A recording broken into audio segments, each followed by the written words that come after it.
Hello friends, welcome to my channel. स्वागत है आप सबका इस वक्त की लेटेस्ट अपडेट में। तो दोस्तों, भारत में अब एचएमपी वायरस का कहर बढ़ता हुआ, एचएमपी वायरस से बढ़ती मरीजों की संख्या और इस तरह से अब जो है शिक्षा व स्वास्थ्य विभाग ने गाइडलाइन जारी किया है। भारत में कई केसेस आ चुके हैं, लेकिन अभी फिलहाल जो है लगभग 7-8 केसेस की बातें की जा रही है और न जाने कितने केसेस हो गए। तो इसकी सावधानी बरतने के लिए शिक्षा और स्वास्थ्य विभाग ने गाइडलाइन जारी किया है और इन नियमों का आप पालन करके इससे बच सकते हैं। तो आइए इस गाइडलाइन को हम लोग देख लेते हैं। तो ये सबसे पहला लेटर है, यहाँ पर आपको देवघर मुख्य चिकित्सा पदाधिकारी की ओर से ये जारी किया गया है। उसके बाद कई विभागों से एचएमपी वायरस क्या है, कैसे फैलता है, यहाँ पर कुछ हम डिटेल्स बताएंगे। और इससे पहले हम आपको ये बता देना चाहते हैं कि स्वास्थ्य चिकित्सा और शिक्षा परिवार कल्याण विभाग की ओर से ये जो है गाइडलाइन जारी की गई है, इसके बारे में अभी हम बताएंगे। और उसके बाद में यहाँ पर जारी की गई है, देखिए साहेबगंज से हर जगह से गाइडलाइन जारी की जा रही है। यानी एचएमपी वायरस जो है ये जरूर कुछ कहने का मतलब पेशेंट के परेशानियों को बढ़ा सकता है। तो ये सबसे पहले हम लोग इसको देख लेते हैं, क्या है एचएमपी वायरस। तो भाई एचएमपी वायरस क्या है, तो इस वायरस की उत्पत्ति करीब 200 से 400 साल पहले चिड़ियों से हुई थी। ठीक है, एचएमपी वायरस 400 साल पहले, तब से लेकर अब तक एचएमपी ने खुद को कई बार बदला, यानी अपने रूप को उन्होंने बदला। किसने? इस वायरस ने। अब ये चिड़ियों को संक्रमित नहीं कर सकता है। 2001 में पता चला कि ये इंसानों को संक्रमित कर सकता है। उसके बाद समझ सकते हैं इंसानों को, चिड़ियों को संक्रमण के लिए आया था, लेकिन अब यहाँ पे कैसे फैलता है एचएमपी वायरस। तो खांसने और छींकने से, हाथ मिलाने से, यानी कि आपको मास्क पहनना, हाथ नहीं मिलाना है, किसी से गले मिलने से, एक दूसरे को छूने से, उस सतह को छूना जिस पर हो थूक के कण, गंदे हाथ से अपना चेहरा, नाक, आँख, मुंह छूने से, तो इससे बचना है आपको। ये गाइडलाइन हो गया। अच्छा, किन बातों को ध्यान रखना है, बहुत इंपॉर्टेंट फैक्ट जो आपको बात ध्यान में रखना है उस चीज़ को देखें, है ना। पहला, संक्रमित व्यक्ति या सर्दी जुकाम वाले व्यक्ति से दूरी बनाए रखें। खांसते छींकते वक्त मुंह पर रुमाल या कपड़ा रखें। खांसने या छींकने के लिए अलग रुमाल या तौलिया इस्तेमाल करें।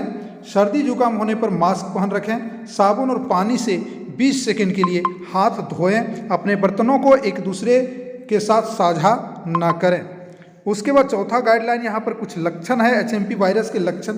जैसे इसमें से होता क्या है, बुखार आता है, खांसी और नाक बंद हो जाता है, गले में खराश आएगा, सांस लेने में परेशानी होना, संक्रमण बढ़ने पर ब्रोंकाइटिस या निमोनिया का खतरा। तो ये जो है सेम लक्षण आपको कोरोना का दिख रहा है दोस्तों। इसलिए इससे अभी तो आया है, इसलिए सावधानी बरतनी ही चाहिए। भीड़ भाड़ ऐसे जगहों में ज़्यादा न रहें। अब है शिक्षा विभाग का गाइडलाइन को हम लोग देख लेते हैं कि शिक्षा विभाग क्या गाइडलाइन जारी की है।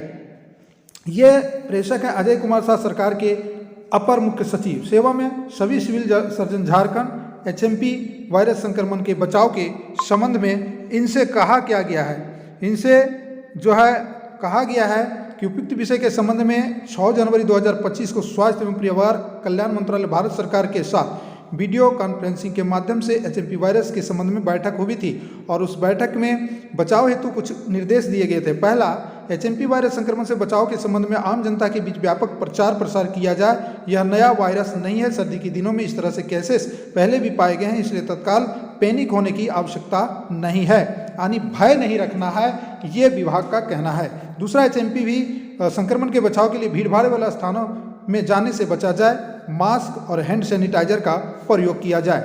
तीसरा, सभी सिविल सर्जन को निर्देशित किया जाता है कि वे अपने अपने अस्पतालों में बेड, ऑक्सीजन की आपूर्ति और दवाओं की उपलब्धता सुनिश्चित करेंगे। चौथा है कि इसमें जो है सर्व एक्यूट रेस्पिरेटरी इलनेस की जांच VRDL virus research and diagnostic laboratory में कराने हेतु आवश्यक कार्रवाई सुनिश्चित की जाए। इसकी एक जांच होती है, उपयुक्त बिंदुओं पर त्वरित कार्रवाई की जाए, कित कार्रवाई से विभाग को अवगत कराया जाए।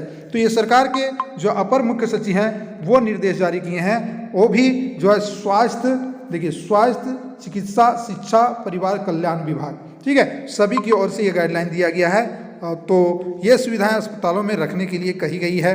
और रह गया बात सिविल सर्जन इसमें एक्टिव रहने के लिए उनको कहा गया है। और आपके लिए गाइडलाइन जो था ये बचने के लिए था, इन बिंदुओं पर आप ध्यान दिए होंगे। उसके बाद ये HMP वायरस कब तक रहेगा इसकी अभी कोई गारंटी या दावा या पुष्टि नहीं की जा सकती है। आगे इस पर इसका कितना असर रौद्र रूप होता है ये समय ही तय करेगा। तो जय हिंद दोस्तों, इससे बचने के लिए गाइडलाइन को फॉलो करें, स्वस्थ रहें, मस्त रहें। जय हिंद, वंदे मातरम।